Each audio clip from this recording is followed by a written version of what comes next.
le souci de rapprocher les dirigeants et les dirigés, le bureau de la porte-parole que j'ai l'honneur de chapeauter a mis en place au courant du mois de juin une plateforme via les réseaux sociaux pour permettre à la population de poser directement des questions, tenez-vous bien, au président de la République.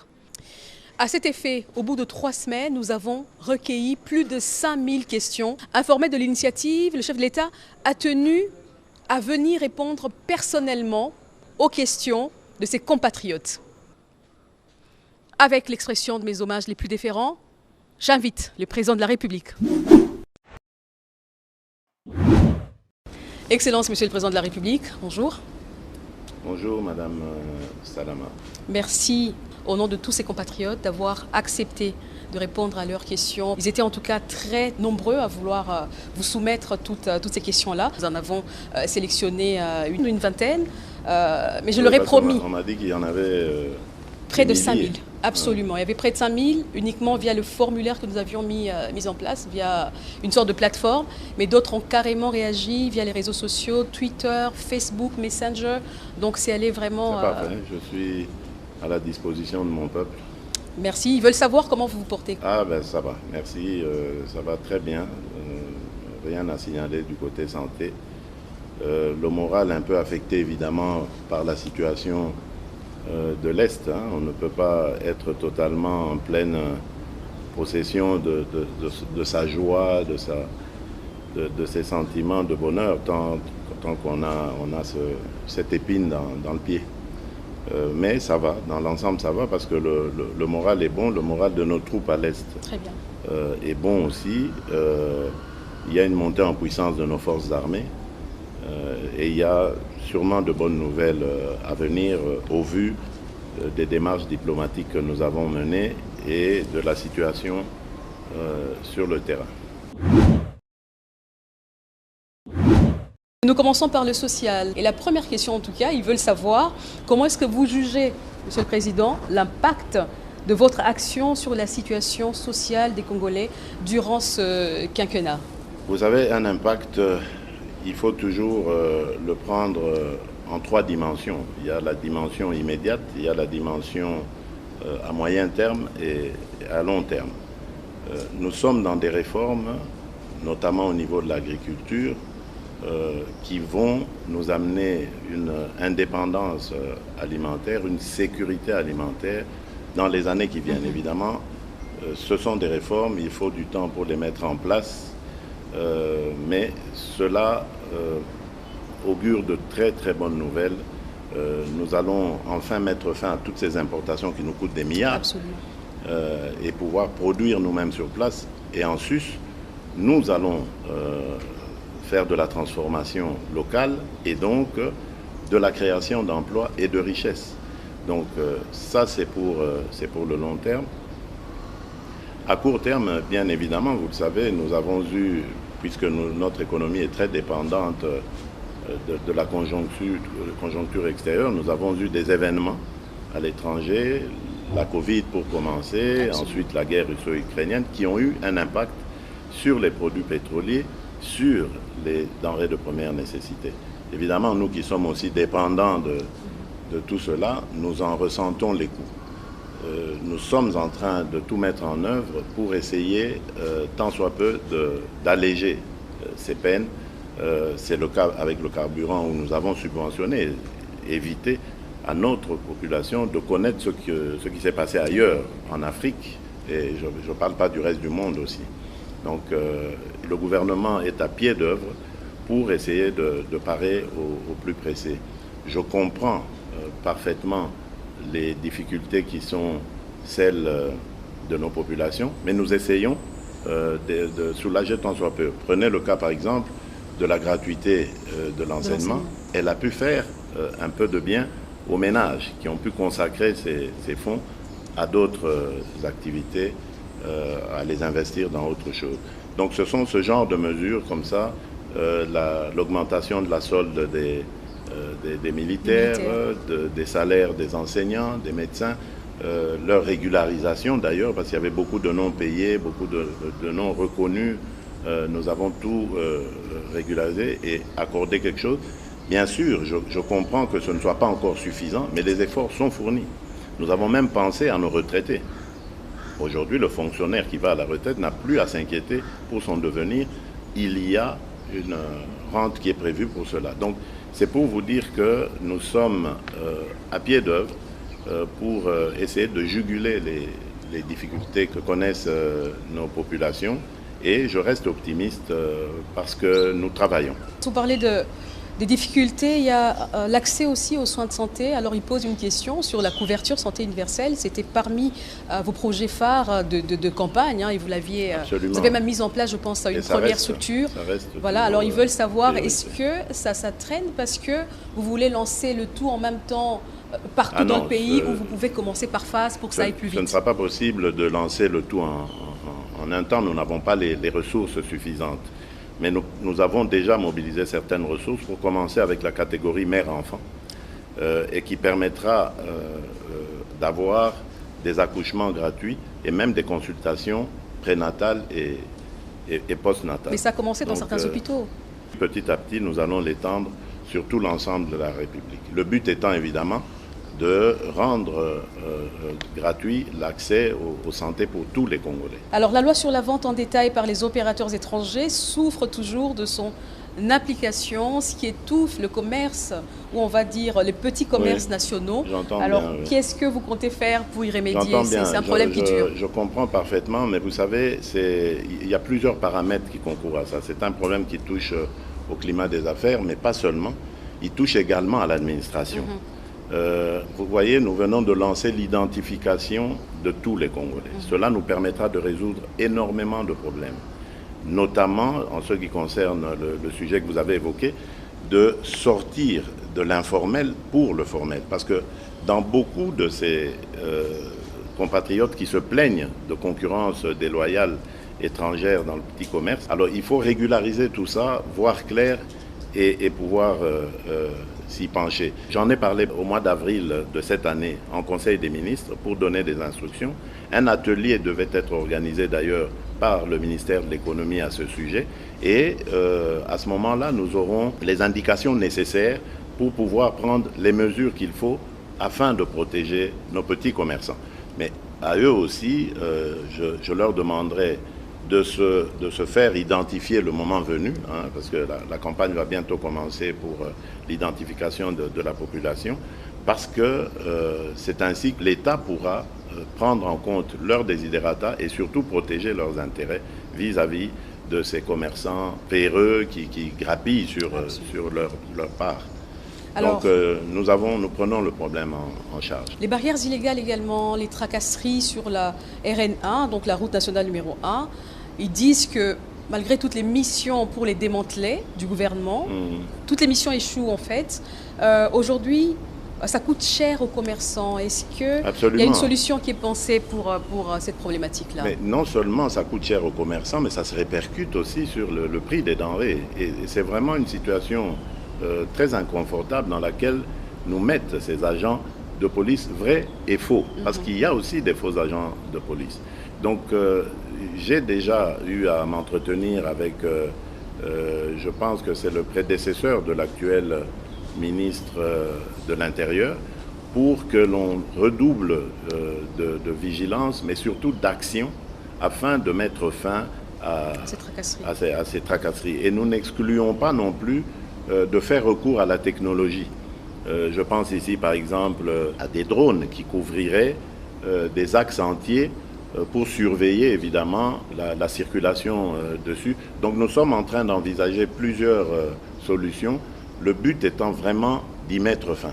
Parce que c'est vraiment une situation qui nous met tous en difficulté et ça ne peut pas continuer comme ça. Mais nous mettrons tout le monde dans le jeu, y compris les notabilités locales. Hein, je pense ici au chef traditionnel, pour que tout le monde puisse signaler en temps réel ce genre d'obstruction et que l'intervention de la hiérarchie puisse aussi se faire assez rapidement afin de de pénaliser évidemment ces contrevenants à la discipline de la police. Une autre question, Monsieur le Président. Le service national est susceptible de créer des emplois de masse.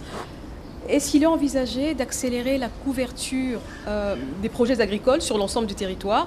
Bien sûr. Et en même temps, au-delà de Bien sûr. l'agriculture, il pose la question sur la politique de la pêche et de l'élevage. Bien sûr, tout va aller. Mais vous voyez, nous allons d'étape en étape parce que ce service national, je peux vous le dire, je l'ai trouvé dans une situation plus que chaotique. Absolument. Et ici, je profite de l'occasion pour vraiment tirer mon chapeau au général Jean-Pierre Kassongo Kabouik, qui est le patron de cette institution et qui la dirige de main de maître. C'est un homme très courageux qui très vite a cherché à me voir pour me parler des problèmes auxquels il faisait face au sein de son institution.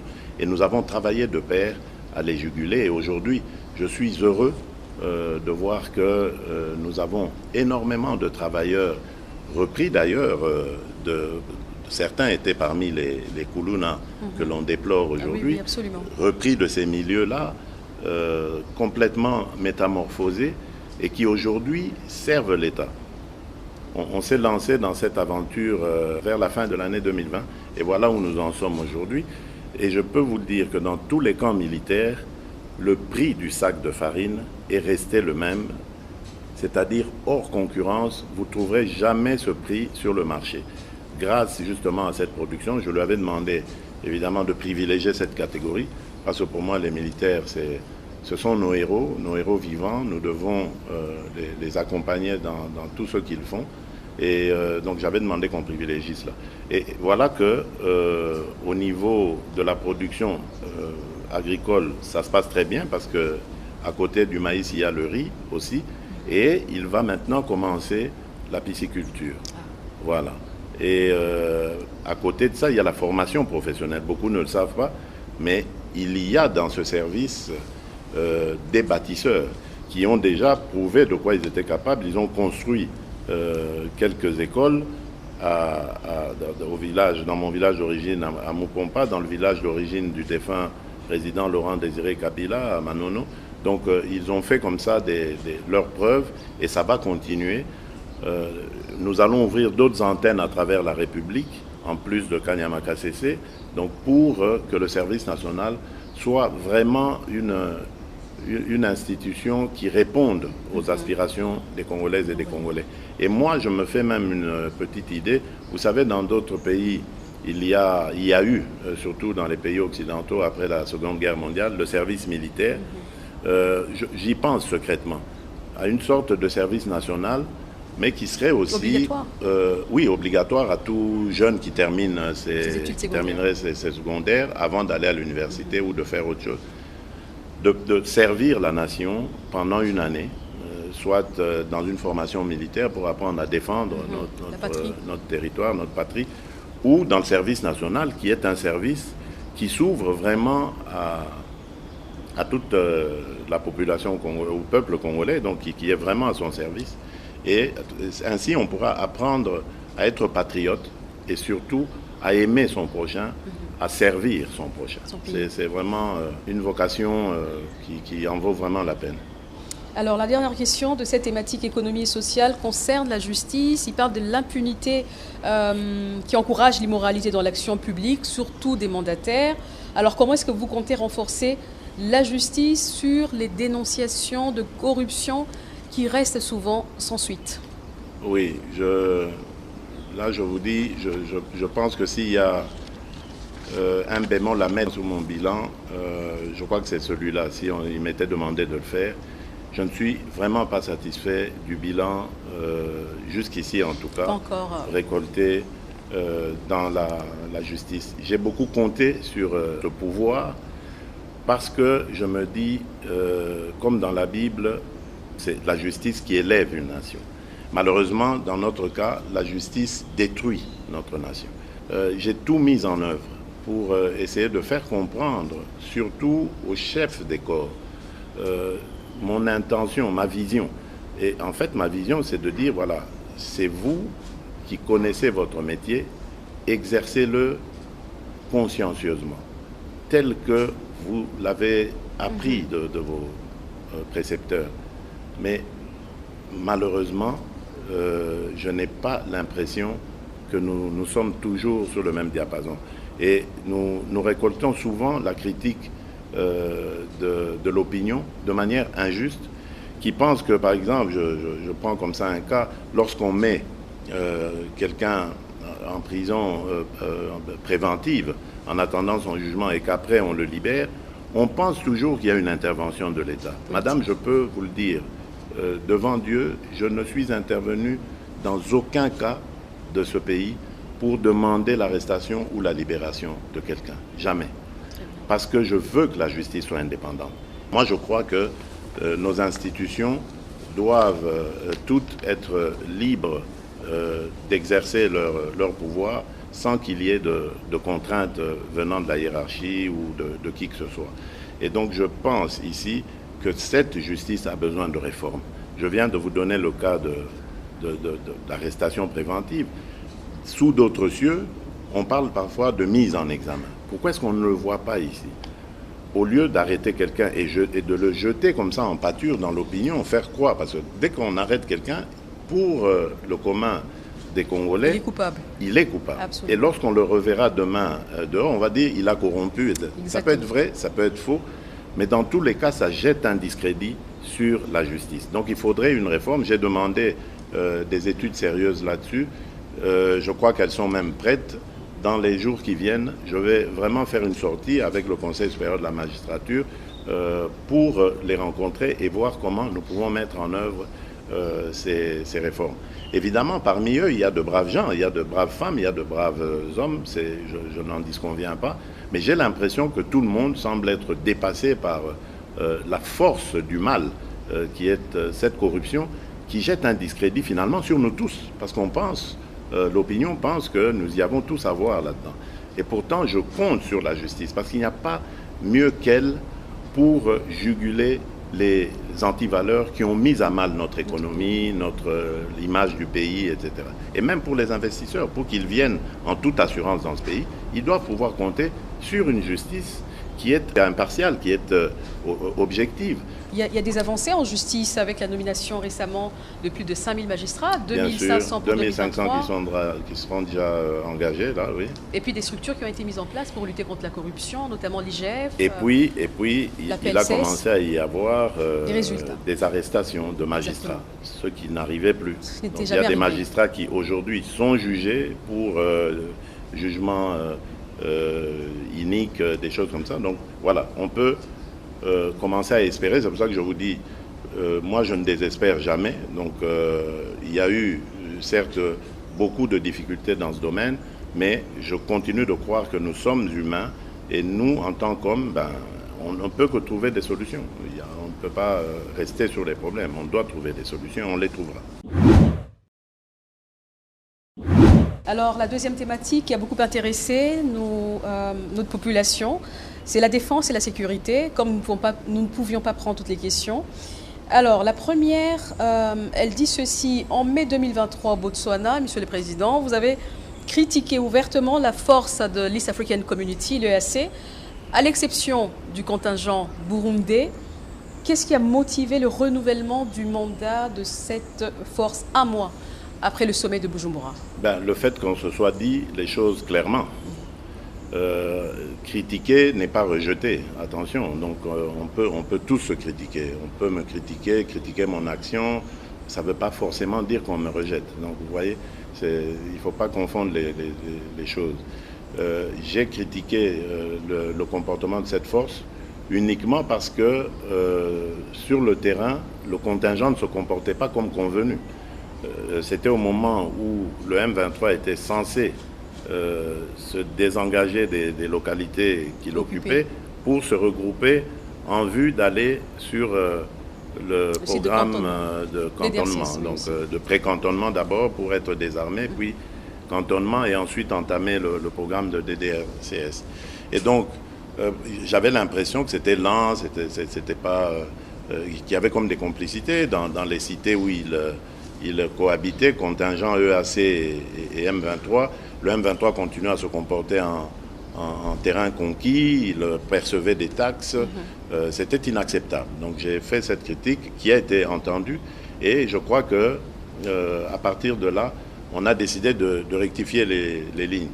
D'un autre côté, il y avait aussi des obligations de notre part, c'est-à-dire qu'il fallait mettre à disposition de l'East African Community un site sur lequel, j'ai parlé du précantonnement, on allait donc effectuer cette opération. Et le site est trouvé, c'est Rumangabo, il faut donc l'équiper, ce qui est en train de se faire, et d'ici peut-être la mi-juillet, tout sera prêt pour accueillir justement ces terroristes du M23, et ensuite on les amènera à Kindu pour les engager dans le programme des DRCS.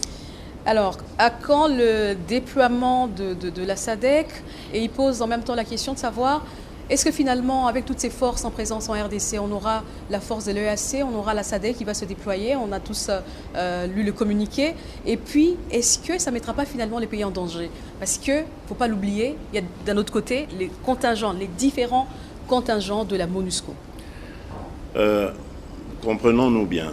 La SADC, parce que bon, les gens ont vraiment cette habitude de vouloir tout monter comme ça en émotion, etc.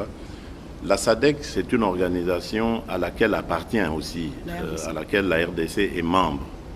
Donc la SADC ne va dépendre, et d'ailleurs c'était l'objet de la réunion de Luanda, la dernière, celle de la semaine passée, la SADC ne va dépendre que du go de la République démocratique du Congo pour venir. Et évidemment, il faudrait organiser cette mise en œuvre, il faut lever des moyens. Donc vous comprenez qu'on est encore loin du compte. La SADC n'a pas une date précise, n'a pas décidé. Elle va se mettre, comme ça a été décidé à Luanda récemment, au service ou à la disposition plutôt de la République démocratique du Congo, qui, le moment venu, si elle en a besoin, lèvera cette option. Pour le moment, nous sommes engagés dans le retrait et le cantonnement du M23 pour que nous puissions ramener nos populations dans leur localité et que nous poursuivions le processus électoral parce que ces populations doivent être enrôlées. La CENI nous rassure que c'est fort possible de le faire, il n'est pas trop tard, on pourra toujours se rattraper. Donc, rien n'est perdu de ce côté-là. L'essentiel étant d'abord le retrait et le cantonnement du M23. Ensuite, nous verrons. Tout ça, ce sont des questions, des préoccupations des Congolais, je comprends, mais les Congolais doivent apprendre à nous faire confiance. Nous avons jusqu'ici mené à bien ces opérations. Vous avez entendu que les prophètes des malheurs souhaitaient même que Goma tombe. Goma n'est pas tombé et Goma ne tombera pas. Ça, je peux vous l'assurer. Et même, nous reprendrons toutes ces localités et ramènerons tout le monde à la maison, ainsi que la paix qui sera sauvegardée. Alors, il demande au départ de toutes ces troupes, l'EAC, la SADC, est-ce que finalement les FARDC qui sont habitués à être assistés seront-elles en mesure de bien accomplir leur mission? Je vous ai dit ici que les FARDC sont en train de monter en puissance.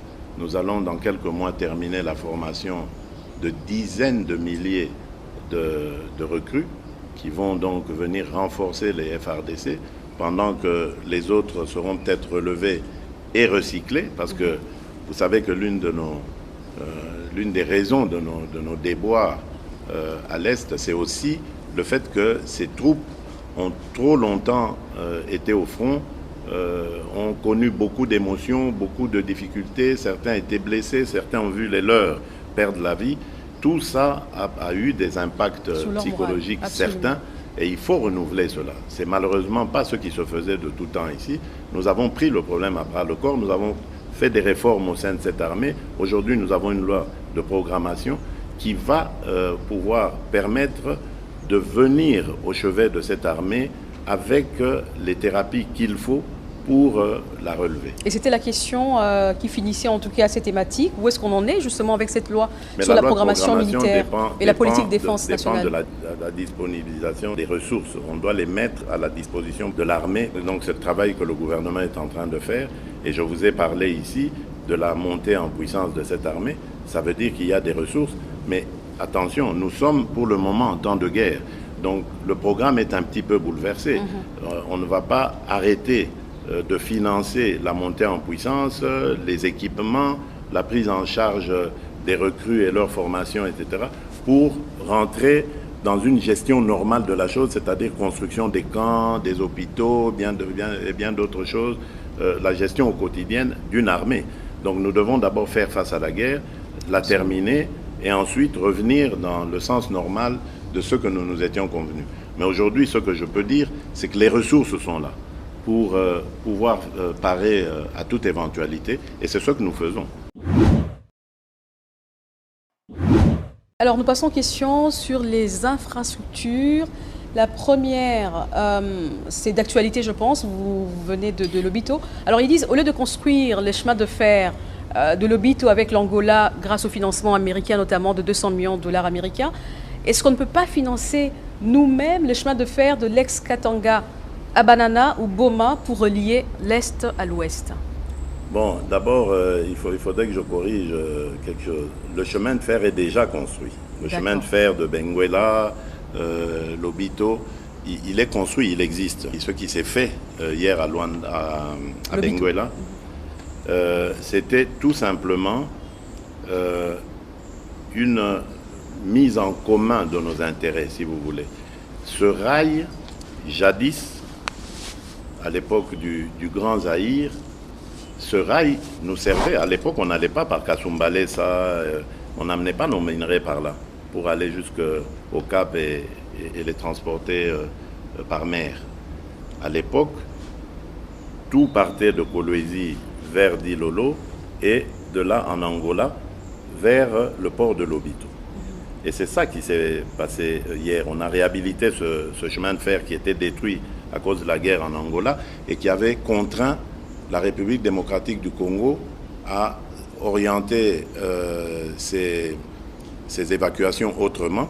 Et donc on utilisait le chemin de fer du Katanga jusqu'à Ilebo. Et là on prenait le fleuve, enfin d'abord la rivière Kasaï puis le fleuve, Kinshasa, et il y avait le rail sur Matadi. Et voilà comment on évacuait nos minerais. C'était beaucoup plus long que ce que nous venons de faire hier. Donc vous voyez qu'il y a non seulement un gain de temps, mais aussi un gain sûrement de ressources. Il n'y a qu'une manutention à faire pour le mettre sur le train. De Kolwezi à Dilolo, il connecte sur le chemin de fer qui va vers Lobito et c'est parti. Tandis que celui qu'on avait mis en place, c'était manutention au Katanga, manutention pour tout transférer sur bateau à Ilebo, puis ensuite à Kinshasa, même opération, pour le remettre sur le train, arriver à Matadi, puis sur le bateau. Donc vous voyez, ça avait plus de coûts. Donc ici, je crois que c'est une très bonne opération qui s'est effectuée là. Nous venons d'ailleurs aussi de marquer des points en ce qui concerne l'intégration régionale. Vous savez que je suis très engagé sur ce genre de coopération avec nos voisins. Absolument. Et ici, nous gagnons et l'Angola et la Zambie comme partenaires dans ce projet. Et ça fera que le bonheur de toutes les populations qui se trouvent aux alentours, et même au-delà, parce que les répercussions en matière économique seront largement ressenties dans notre pays, à l'intérieur du pays. Alors une autre question, Monsieur le Président, est-il possible de construire surtout les routes de dessertes agricoles afin de permettre l'acheminement des produits agricoles et faciliter ainsi les échanges commerciaux, mais là plutôt entre provinces de la RDC? Mais bien sûr, je crois que les gens, nos compatriotes, je pense qu'ils n'écoutent peut-être pas assez, ou c'est nous qui ne communiquons pas suffisamment pour leur faire comprendre ça. Mais je vous donne juste l'exemple des 145 territoires, le programme de développement local. Mais c'est ça le but justement, c'est de créer cette intégration nationale qui fera que il y aura une facilité de circulation des biens et des personnes à l'intérieur de notre pays et d'une entité à une autre, sans devoir passer forcément par des chefs-lieux de province, etc.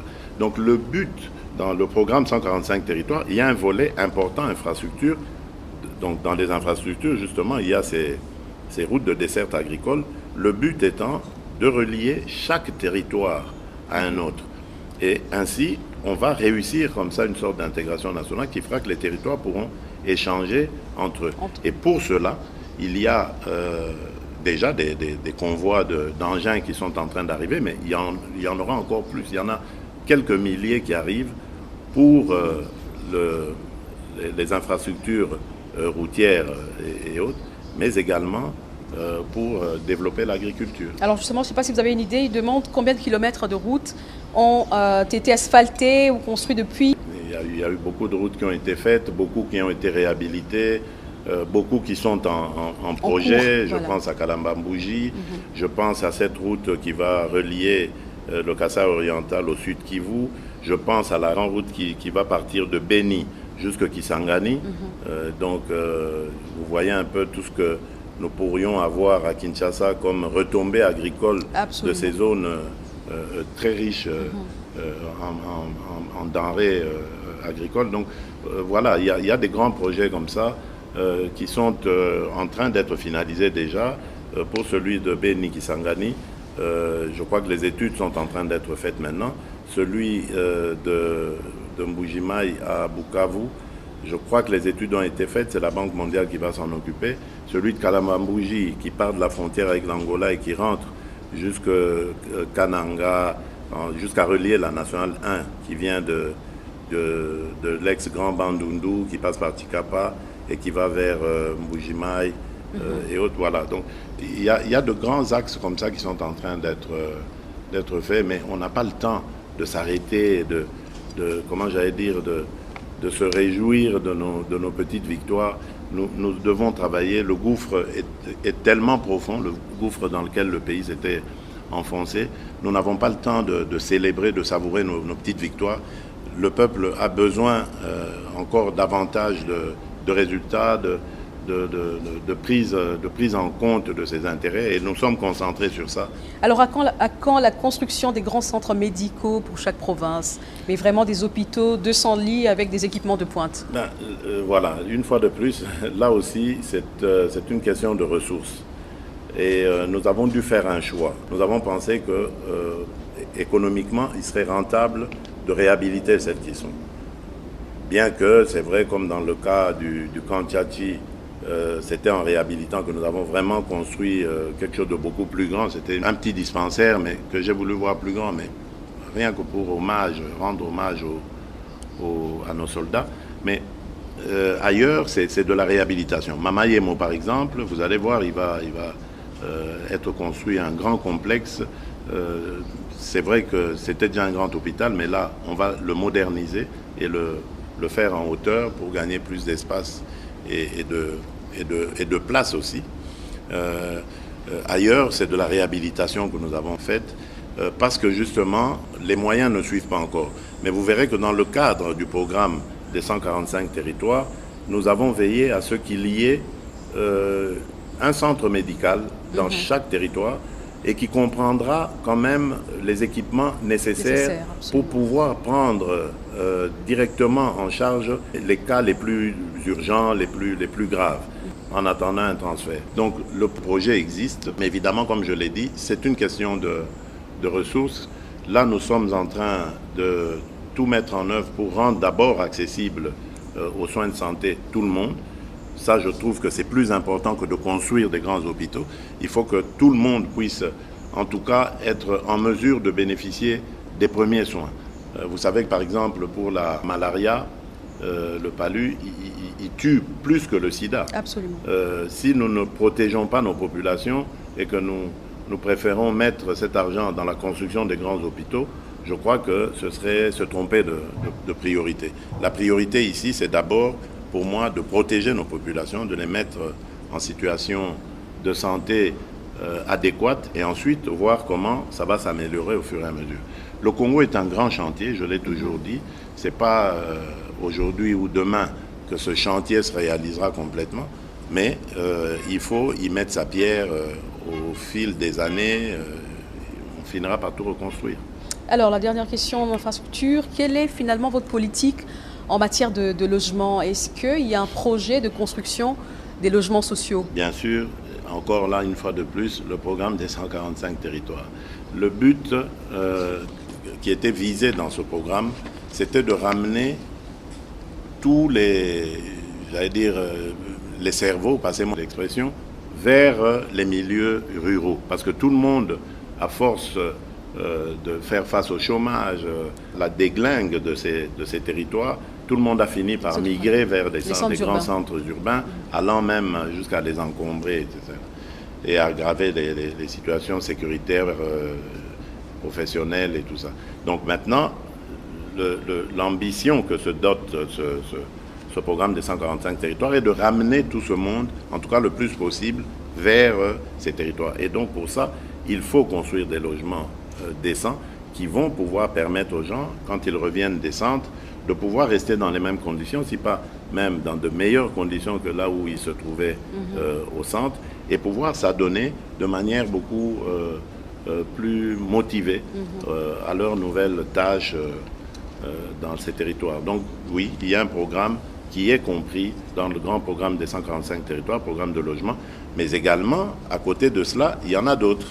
Hein, vous savez que j'ai récemment, dans un des conseils de ministres, demandé à ce qu'on relance, on réhabilite l'industrie de fabrication de maisons préfabriquées qui se trouve à Kisangani, qu'on le réhabilite, qu'on réhabilite cette usine, parce que c'est une usine qui a coûté cher à l'État et qui ne sert plus à rien aujourd'hui, qui peut non seulement créer de l'emploi, mais aussi construire des logements. Donc il y a comme ça plusieurs secteurs dans lesquels nous allons nous pencher pour relancer justement ce logement.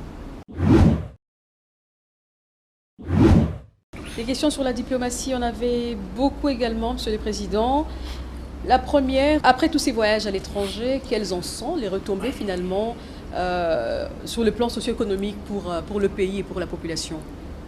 Bon, le plan socio-économique, vous n'aurez jamais, même s'il n'y en avait qu'un seul, vous n'aurez jamais un voyage qui vous ramène immédiatement des retombées. C'est pas, ça ne se mesure pas comme ça, j'allais dire. Les retombées, il y en a beaucoup. D'abord sur le plan diplomatique. Le Congo était, j'allais dire, en isolement ou peut-être en immersion totale. On ne le voyait pas, on ne l'entendait pas. À telle enseigne que lorsque nous avons commencé à dénoncer récemment ici, après l'agression rwandaise, les vraies intentions du Rwanda, nos interlocuteurs semblaient découvrir pour la première fois ou entendre pour la première fois ce genre de choses. Ça veut dire que le Congo avait cessé d'être présent. Nous le voyons aussi lorsque aujourd'hui nous parlons d'environnement. Vous savez que le Congo se présente aujourd'hui comme le pays solution aux problèmes de réchauffement climatique. Eh bien, le Congo était resté aphone pendant toutes ces années. Et c'est pas mal de dire que c'était le Congo d'en face et le Gabon qui avait pris le lead dans ce domaine en ce qui concerne le bassin de la forêt du Congo. Donc, alors que nous sommes, nous, propriétaires au moins de 65% de ce massif forestier. Donc, c'est quand même étonnant que nous soyons restés comme ça, absents de tout ça. Idem pour les minerais stratégiques, grâce auxquels aujourd'hui on va avoir une transition énergétique, transition industrielle. Le Congo était absent alors que c'est l'un des leaders mondiaux dans ce domaine. Et grâce justement à ces sorties, nous avons réussi à installer le Congo sur cet échiquier-là. Et aujourd'hui, plus rien ne se fait sans que l'on parle du Congo. Je pense le mois prochain, nous allons recevoir ici deux leaders de deux grands pays, deux des plus grands avec le Congo, qui sont propriétaires de grandes forêts, donc l'Amazonie, la forêt en Indonésie et la forêt équatoriale. Donc le Brésil, l'Indonésie seront ici le mois prochain pour justement montrer leur solidarité avec la RDC, mais à travers la RDC aux autres pays qui appartiennent au même bassin du fleuve Congo, qui vont maintenant nous permettre de pouvoir parler d'une seule voix et de défendre nos intérêts. Nous représentons le poumon du monde. Des engagements ont été pris à cet effet pour aider justement ces pays qui captent le carbone rejeté par les pays industrialisés, etc. Mais rien n'est fait.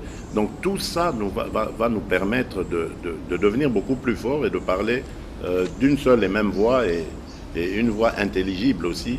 Et de faire. Alors, vous voyez, toutes ces sorties ont servi à cela. À côté de ça, évidemment, il y a l'aide au développement qui a été renforcée. Aujourd'hui, la Banque mondiale a accru son soutien à la République démocratique du Congo, grâce non seulement à notre bonne gouvernance, on pourra en parler si vous voulez, mais surtout aussi grâce à ces contacts qui ont attiré leur attention pour leur dire attention, quelque chose est en train de se passer aujourd'hui en République démocratique du Congo. Nous sommes en train de changer de narratif, nous voulons changer de paradigme, mais nous voulons pour cela que vous nous accompagniez par les transferts de technologie, le savoir-faire, mais également, peut-être, pourquoi pas, aussi par vos soutiens qui vont nous permettre d'accroître nos efforts. Et vous avez vu que grâce à tout cela, aujourd'hui, nous avons un budget qui a quadruplé, nous avons des agences de notation qui ont grimpé la côte de la République démocratique du Congo. Nous sommes en train de finir le programme avec le FMI. Nous allons très bientôt envisager la 5e revue. Madame, ça n'a jamais été fait depuis que le Congo est Congo indépendant, et même en passant par le Zaïre jusqu'à maintenant, on n'est jamais arrivé à 5 revues avec le FMI. Ça s'arrêtait toujours à 4 dans le meilleur des cas. Aujourd'hui, on est à 5 et on va les continuer si c'est possible. Donc, c'est clair que les choses se passent autrement en République démocratique du Congo aujourd'hui, et c'est grâce justement à ces sorties. C'est vrai, j'entends souvent les gens dire oui, mais c'est pas la Banque mondiale, c'est pas le FMI qui n'ont jamais aidé un pays à se développer. C'est vrai, mais c'est pas ça d'ailleurs leur objectif, ça n'a jamais été leur ambition. Ils se mettent aux côtés des États pour les accompagner en fixant ensemble avec ceux-ci les règles du jeu. Et ensuite, lorsque toutes ces revues se terminent, un programme est conclu. Et cela permet à cet État-là de devenir encore plus crédible aux yeux des autres. Et donc de s'ouvrir des lignes de crédit qui vont lui permettre alors à ce moment-là de se développer, parce que l'ayant suivi pendant un certain nombre d'années, on s'est rendu compte qu'il est maintenant capable de se prendre en charge et de financer son développement. C'est pour ça que nous nous étions à fond lancés dans cette aventure qui aujourd'hui est en train de nous donner des fruits, que Dieu en soit loué. Alors, il y a tellement de choses à dire sur la diplomatie. Bien récemment, sûr, oui. Vous avez été en Chine, Monsieur le Président, c'est une première. Ils veulent savoir, les Congolais en tout cas, beaucoup ont posé des questions sur la Chine, sur votre voyage. Est-ce qu'il y a des bénéfices? Est-ce qu'il y en aura? Mais il y a déjà des bénéfices avec la Chine, déjà de tout temps. Enfin, la Chine, c'est un partenaire depuis 50 ans. Hein. Notre partenariat n'a pas commencé aujourd'hui. Quand vous voyez le Palais du Peuple, le Stade des Martyrs, voilà, ça sont des retombées de nos relations avec la Chine. Mais je vais vous dire simplement comment est-ce que l'idée de ce voyage est née et que la Chine a amicalement accepté de m'inviter. C'est simplement parce que je me faisais du souci au regard de ce que nous avons récolté comme partenariat. Vous savez que depuis quelques années, il y a une sorte de contrat signé avec des entreprises privées chinoises. Absolument. Dont le but était minerai contre infrastructure. Sicomine notamment. Voilà, mais quand on a fait le constat, et l'IGF d'ailleurs est à ce sujet une référence qu'il faut vraiment prendre en compte, et c'est là que j'ai pris en compte, on se rend compte en fait que le Congo n'a rien gagné de tout ça. Au contraire, c'est quelques individus congolais. Et la Chine, elle est restée dans le respect de ses engagements. Elle a eu les minerais comme il se devait. Donc, il s'est passé des choses pas correctes qu'il fallait revoir. Et c'est ce que j'ai fait comprendre à nos amis chinois qui l'ont parfaitement compris. Je leur ai fait comprendre également que la République démocratique du Congo ne veut plus servir uniquement de terre d'extraction. restait qu'à donner nos terres, à sortir ces minerais pour aller les transformer ailleurs et finalement nous revendre les produits finis encore plus chers. Donc nous perdons complètement. Donc je voulais qu'il nous accompagne dans ce que j'ai appelé l'industrialisation de notre pays. Je viens de vous parler ici des minerais stratégiques qui se trouvent chez nous. Donc ça veut dire que les yeux des investisseurs du monde, des industriels du monde sont tournés vers le Congo, en tout cas entre autres nations, vers le Congo. Donc nous devons en profiter. Nous devons jouer sur ça pour que cette industrialisation non seulement se réalise, surtout la nouvelle industrialisation dont on parle aujourd'hui, l'industrie propre, l'industrie verte, qu'elle se réalise en partenariat évidemment avec ces pays, ces grandes nations, investisseurs, et la Chine en fait partie, pour que nous allions dans une sorte de partenariat gagnant-gagnant, que la République démocratique du Congo se retrouve avec ses industries, ses emplois créés, sa richesse créée, et que les partenaires chinois se retrouvent aussi dans leurs investissements, parce que nous allons développer la chaîne de valeur, si pas la totalité de cette chaîne de valeur en République démocratique du Congo, en tout cas une partie importante de celle-ci, quitte à, dans ce partenariat, se retrouver tous heureux. Voilà, alors le message est vraiment bien passé, les Chinois l'ont très très bien compris, nous avons eu d'excellentes discussions et aujourd'hui ils attendent évidemment la prochaine rencontre de la commission mixte pour que nous mettions sur table un plan de programmation de cette industrialisation et à ce moment-là ils pourront dire dans quel domaine ils pourront nous accompagner, dans quel autre ils ne pourront pas. Donc c'était ça le but.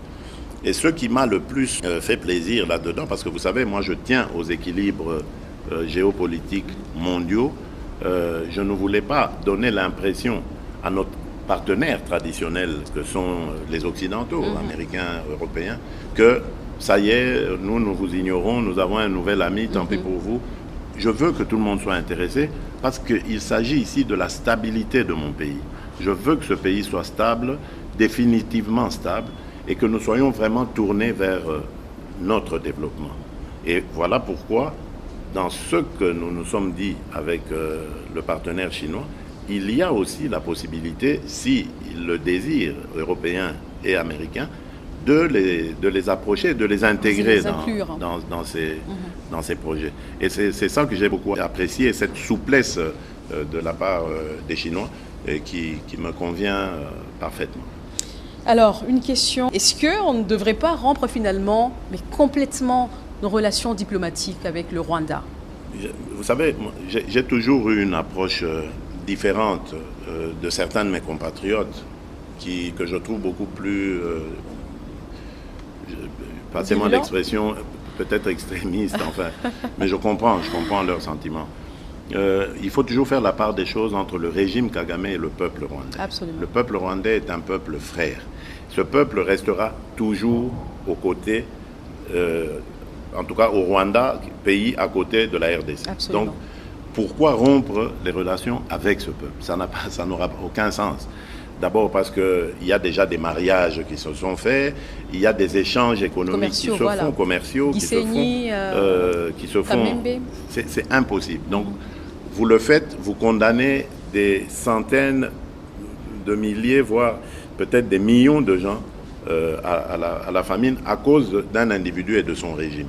Non, je ne crois pas que ce soit la solution, celle de rompre les relations diplomatiques. Je pense simplement que nous devrions continuer à mettre la pression diplomatique sur le régime de Kagame.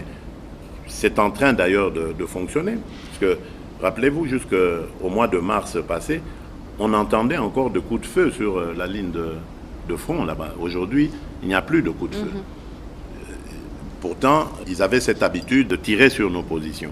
Et aujourd'hui, ce n'est plus le cas. C'est la preuve que ça marche.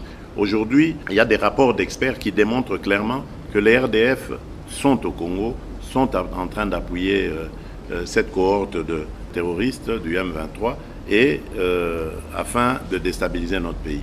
Donc, je crois simplement que la diplomatie plus notre propre dissuasion, en préparant nos troupes, parce que les Rwandais, cette armée n'a profité que des faiblesses qui sont les nôtres. Ce n'est pas qu'elle est brave, plus téméraire que la nôtre, rien du tout.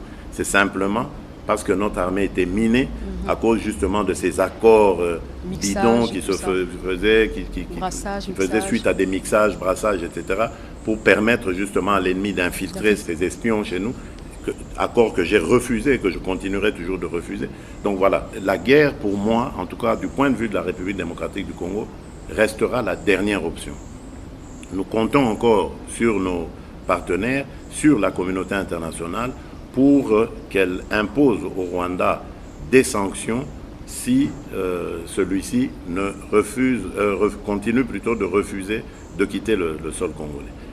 Et ce n'est que si sanctions il y a et qu'on se rend compte que le Rwanda s'entête, qu'on nous prendrions alors à ce moment-là ils disent pourquoi vous vous entêtez à continuer avec la diplomatie en tout temps, même au temps de la crise, au plus fort de la crise. Pourquoi ne pas carrément structurer notre armée et nous faire ainsi respecter? La diplomatie, on ne la rompt jamais, sauf quand vraiment on est en terrain, j'allais dire, en no man's land. Tant qu'il y aura des hommes, il y aura la diplomatie. Même aujourd'hui, entre Ukrainiens et Russes, la diplomatie, même de l'ombre soit-elle, existe. Donc on ne rompt jamais la diplomatie. Je ne veux pas m'isoler aujourd'hui à cause d'un délire hégémonique de Kagame. Donc moi, je continue de croire en la force de notre diplomatie, mais maintenant, en plus de la diplomatie, j'ai renforcé les capacités de mon armée, donc je n'ai pas à craindre ce bourreau. Donc le moment venu, s'il n'obtempère pas, nous prendrons nos responsabilités, comme je l'ai dit, mais ça reste la dernière option. La dernière question sur la diplomatie, malgré la crise russo-ukrainienne, pourquoi ne pas se tourner carrément vers Vladimir Poutine, vers la Russie, comme un partenaire stratégique? Mais la Russie, c'est un partenaire, sauf que la Russie n'a pas vraiment l'habitude de beaucoup commercer en Afrique. Il n'y a pas que en République démocratique du Congo. Remarquez partout, souvent c'est la coopération militaire. Mais pour ça, on a suffisamment d'alliés de ce côté-là. Si on avait des besoins, on se serait aussi adressé à eux. Mais souvenez-vous, en 2019, je crois, nous avons eu à nous rendre au sommet de Sochi, Russie-Afrique. J'y avais rencontré beaucoup d'hommes d'affaires qui semblaient être intéressés par la République démocratique du Congo dans plusieurs domaines. Mais je ne vais pas les forcer à aimer le Congo ou à venir au Congo. La porte du Congo est ouverte en tout cas pour tous ceux qui voudraient venir y faire des affaires qui seront prospères à la fois pour eux, mais aussi pour nos populations. Donc je n'ai pas de préférence. Et quand à parler d'alliance stratégique, je ne sais pas ce qu'on entend par ça, mais il n'y a pas d'alliance stratégique qui ne soit pas définie. Il y a plein d'orientations qu'on peut prendre. Donc, quand on la demande, on doit dire aussi pour quelles raisons les gens voudraient qu'on fasse cette alliance stratégique. Et puis, il a ses problèmes aussi en ce moment, la Russie.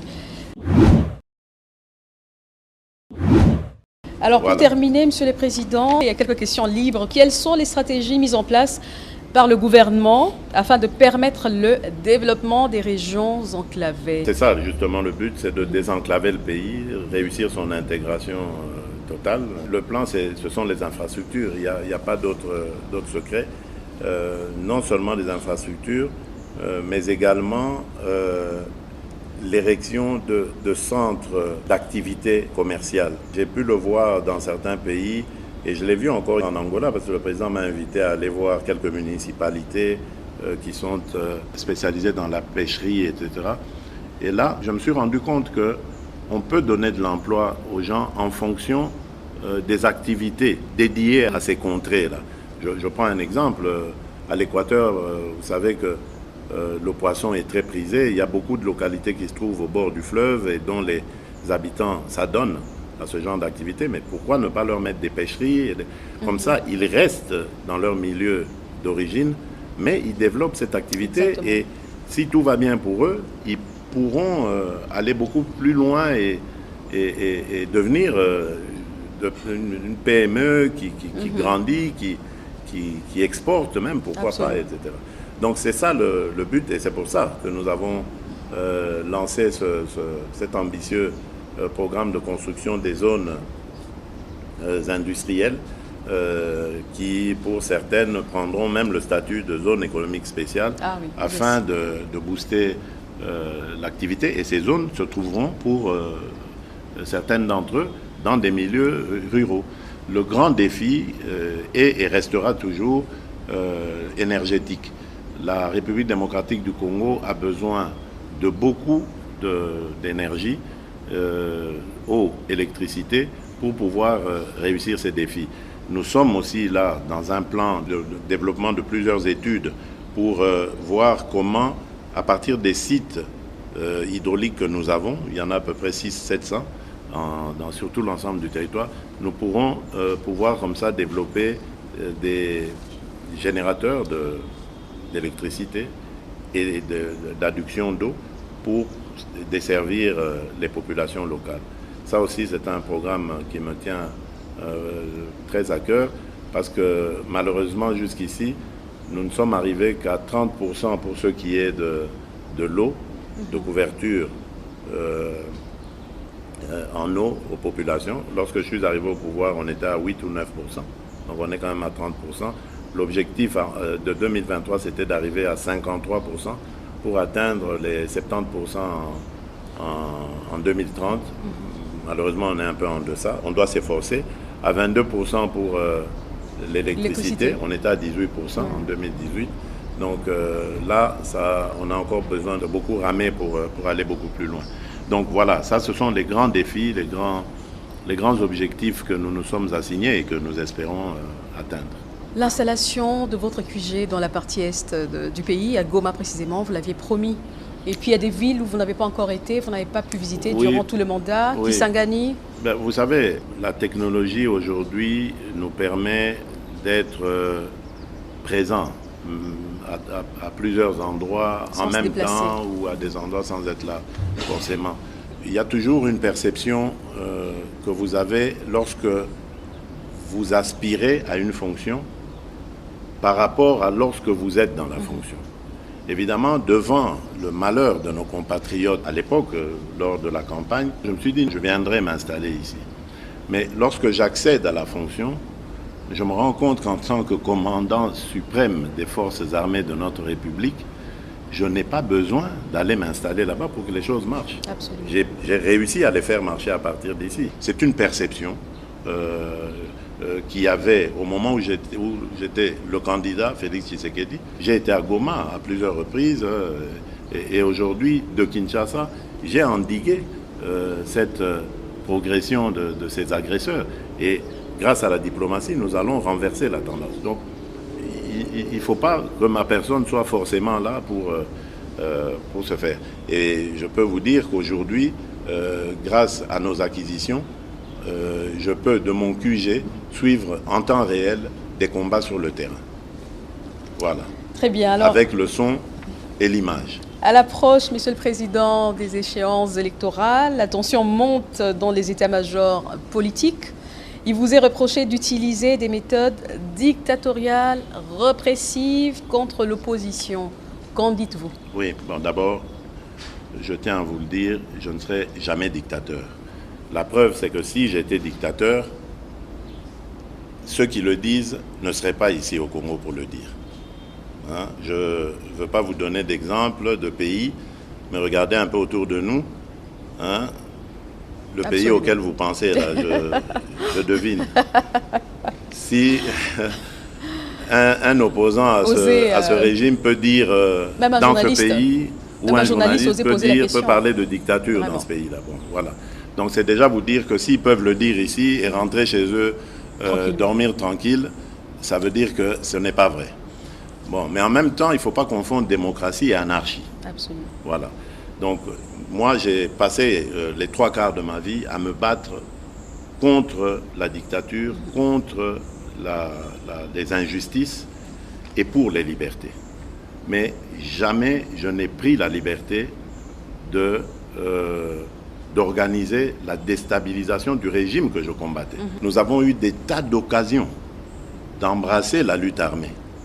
Nous avons toujours refusé cela grâce à la clairvoyance de notre leader, Étienne Tshisekedi, d'heureuse mémoire, qui refusait un tel chemin parce que c'est un chemin parsemé de beaucoup d'inconnus. Absolument. Et preuve en est faite aujourd'hui. Regardez l'AFDL qui est arrivé arme à la main, disant qu'il venait débarrasser le pays de la dictature du maréchal Mobutu, alors que nous étions déjà engagés dans un processus pacifique de démocratie qui nous amenait tout doucement vers des élections. Ils ont mis le maréchal Mobutu dehors, mais ils arrivaient devant une cohorte d'armées étrangères qui a sonné d'ailleurs le début de nos malheurs qui continuent jusqu'à ce jour. C'est parce que l'AFDL était venu avec des armées étrangères ici, qui ont pu même placer un étranger à la tête de nos forces armées ici qui ne le sait pas. Alors, vous comprenez que nous ne pouvons pas nous inscrire dans cette logique.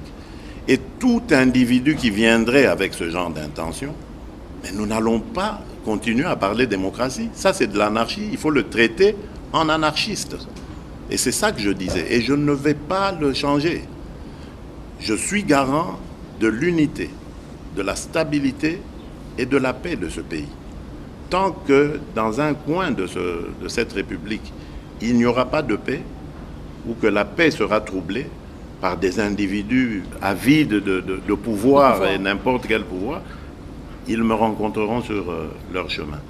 Et advienne que pourra, on peut dire ce qu'on veut, moi je me connais, je sais que je ne peux jamais devenir dictateur, parce que je déteste la dictature. Tous ceux qui me connaissent savent que je suis un démocrate rompu. Voilà. Alors, Monsieur le Président, en tant que garant du fonctionnement régulier des institutions, quelles sont les actions envisagées pour décourager la résurgence du tribalisme? Ça, c'est une très très bonne question. Ça, c'est vraiment, ça me fait beaucoup de peine. Et moi, je crois que notre Constitution est quelque part à la base de la résurgence de ce tribalisme. Je m'explique. Depuis que nous avons mis fin au système qui existait à l'époque du impair parti-État, le président de la République nommait les gouverneurs de province et leurs adjoints, je pense. Bref, c'est lui qui s'occupait de ça. Et comme ça se passait à cette époque, généralement, le gouverneur qui était nommé dans une province X n'était pas originaire de cette province-là. Ouais. Et ça a marché. Ça a renforcé la cohésion nationale. Oui. Aujourd'hui, on a laissé aux provinces le soin de s'occuper de cela, avec les lacunes qui sont les leurs. Aujourd'hui, nos provinces sont démunies. Les moindres sommes d'argent qui passent par là, tout le monde veut se les partager. On ne pense même pas à les investir dans le développement de la province. Donc, la course justement à ces petites sommes d'argent fait que ça exacerbe le tribalisme. On doit parler de clan, on doit parler de ceci pour que son candidat gouverneur passe, ainsi de suite. Ça a aggravé les divisions. À l'époque, on réfléchissait, quand on parlait, je prends un exemple, du Kasaï par exemple, Kasaï oriental, on ne voyait pas, quand on parlait d'un ministre du Kasaï oriental au gouvernement, mais les gens s'en contentaient, ils disaient, ah oui, voilà, on a un ministre au moins du Kasaï oriental. Mais aujourd'hui, ce n'est pas le cas. Quand vous parlez de ministre, oui, mais d'accord, oui, mais c'est un ministre du Kasaï, mais il est du territoire de Katanda. Nous, on en veut un pour Kabea Kamwanga. Et c'est comme ça aussi dans les provinces que ça se passe. Et ça, c'est très dangereux. Moi, je suis vraiment pour ça, et je pense, si les Congolais me renouvellent leur confiance, je vais demander à ce que le Parlement revoie cela. Qu'on mette fin, peut-être pas au système des assemblées provinciales, parce qu'il faut quand même une représentation locale, une représentation provinciale, mais que l'on désigne les gouverneurs, comme en France on désigne les préfets. Et hier d'ailleurs, je posais la question à mon homologue angolais, lui aussi, dans leur pays, ils nomment les gouverneurs de province. Voilà, je pense que les gouverneurs de province sont des grands commis de l'État. Ça ne doit pas être des élus. Les provinces sont multiples, c'est très difficile. On peut comprendre qu'il y ait une assemblée provinciale. On peut demander à nos juristes de se pencher sur la question et voir comment on peut faire cohabiter ces élus qui vont surveiller la gestion de ce grand commis de l'État, qui doit rendre des comptes, parce que notre Constitution le dit, il est le représentant du président de la République dans la province, il doit rendre des comptes à la hiérarchie, mais il doit être désigné par celle-ci. Comprenez dans quelle difficulté je me trouve d'avoir nommé un gouverneur, d'attendre des résultats, des rapports de lui, et d'apprendre un jour qu'il a été dégommé par l'Assemblée provinciale et que cette province n'est plus en situation de pouvoir être gérée. C'est un système qui tue la démocratie, qui tue aussi la gestion de nos provinces, et je crois que nous devons, en homme avisé, nous pencher sur cette question et essayer de la résoudre de manière à ce que l'intérêt du pays soit mis en avant. Alors, on est en train de chuter.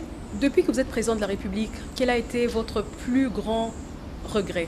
Et quelle a été votre plus grande joie ou votre plus grande réalisation, Monsieur le Président? Je vais vous étonner par le regret.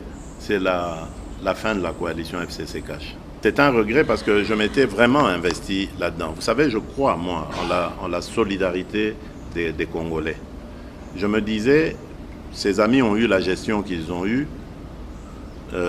On peut en dire ce qu'on veut. Pour moi, c'est terminé, c'est du passé. Maintenant, on va expérimenter une nouvelle chose. Des gens venus d'une opposition farouche qui vont se mettre avec eux, qui vont avoir le lead pour essayer de changer les choses et leur montrer qu'on peut changer les choses pacifiquement, fraternellement, pour que le Congo gagne. Malheureusement, ils sont restés dans leur bulle. Ils ont cru que le pouvoir était fait que pour eux et que si eux n'étaient pas au pouvoir, ils n'avaient pas les manettes du pouvoir, et bien que le pouvoir ne devrait pas exister. Ben voilà.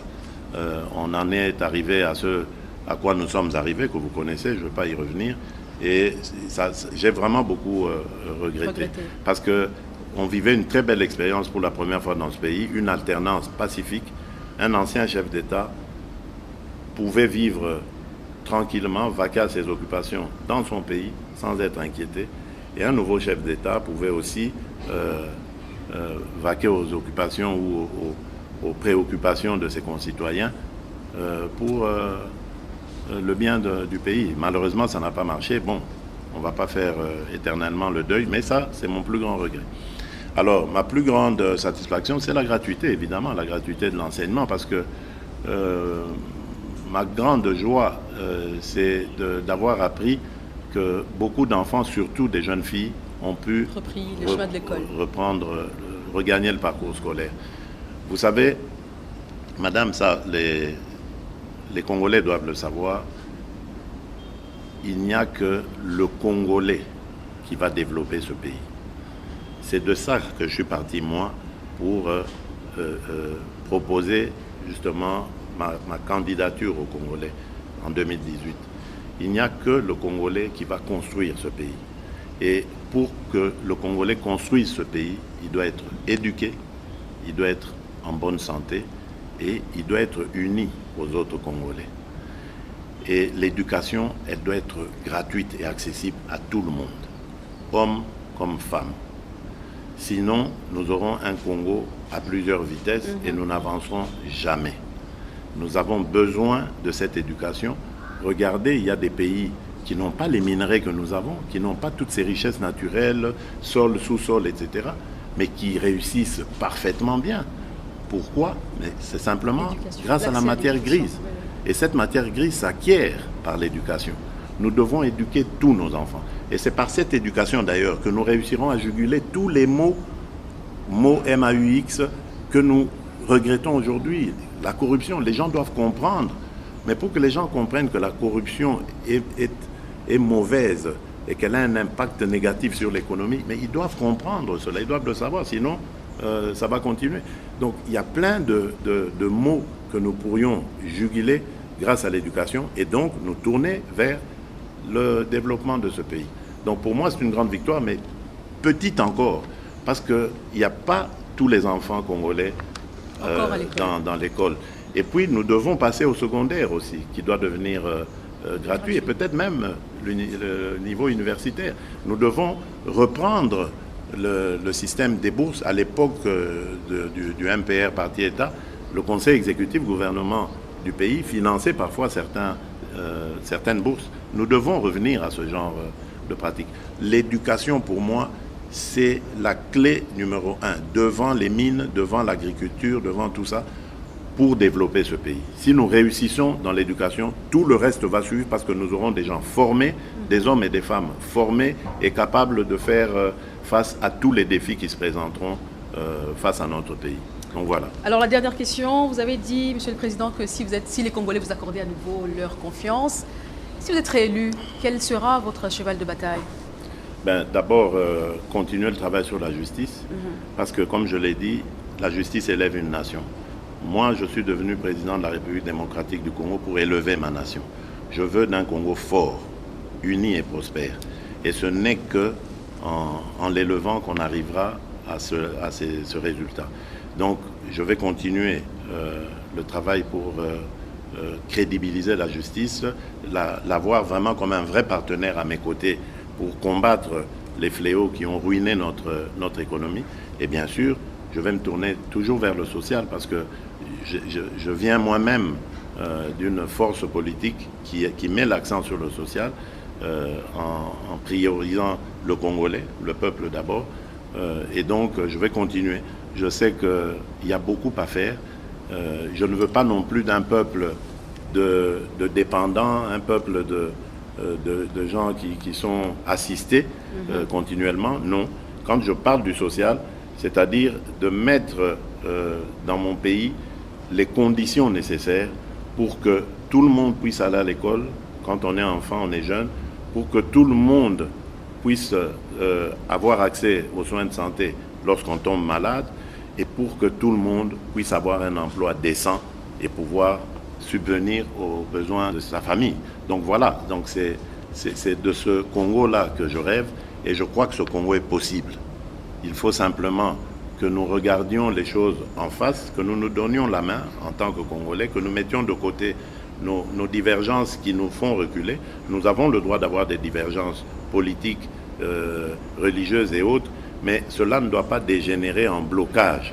Ça doit nous permettre, au contraire de ces divergences, de créer, d'apporter la lumière aux questions que se posent nos populations. Donc voilà ce que j'attends des Congolais et que je compte faire avec eux si ils me renouvellent leur confiance. C'était un exercice qu'on a voulu, Monsieur le Président, de rapprocher le dirigeant des dirigés. Merci en tout cas de votre temps. Mais c'est à vous, que ce ne sera pas la dernière fois. Tina, c'est à vous que je lance des fleurs. C'est la Merci, preuve Excellence. encore que la dame au Congo, il faut compter avec elle. Merci. C'est votre initiative, je dois le dire. Et tout de suite, j'ai été enchanté et j'ai été d'accord pour faire face au public. Je promets même de revenir encore dès que l'occasion se présente. C'est ce qu'il souhaitait. Parce que je pense qu'il est de notre devoir de rendre compte et surtout d'informer nos compatriotes. Nous sommes là pour le servir et non pas pour nous servir. Merci, Monsieur le Président. Merci, Madame.